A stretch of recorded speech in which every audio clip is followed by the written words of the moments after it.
संत्र्यासह इतर फळबाग पिकाचे मोठ्या प्रमाणावर सतत नुकसान होत असताना देखील महायुती सरकारकडून अजूनपर्यंत कुठलेही अनुदान संत्रा उत्पादक शेतकऱ्यांना मिळालेले नाहीये।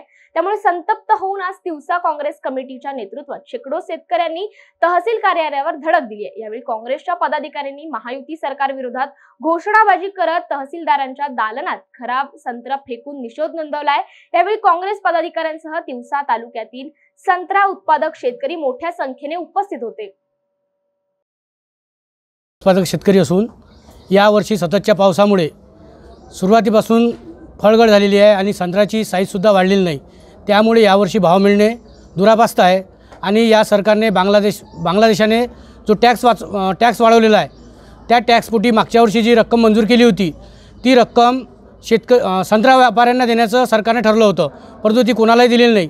त्यामुळे सरकारजवळ असलेले ते पैसे आणि पुन्हा सर्वेक्षण करून ते पैसे आम्हा शेतकऱ्यांना यावर्षी कमीत कमी हेक्टरी 3 लाख रुपये देण्यात यावे, तेव्हाच संत्रा उत्पादक शेतकरी या ठिकाणी जगेल। अन्यथा संत्रा उत्पादक शेतकऱ्यांना संत्र्याच्या झाडावर कुऱ्हाड चालवल्याशिवाय पर्याय राहणार नाही।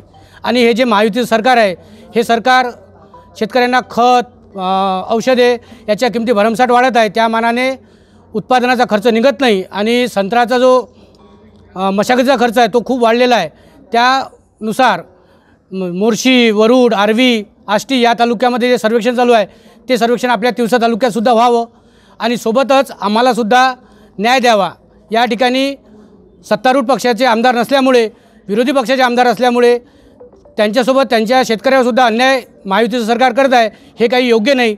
जर त्यांनी योग्य न्याय दिला नाही तर संत्रा उत्पादक या 8 दिवसात या ठिकाणी पुढील पावित्र्य उचलेल असं मला सर्व शेतकऱ्याच्या वतीने वाटते।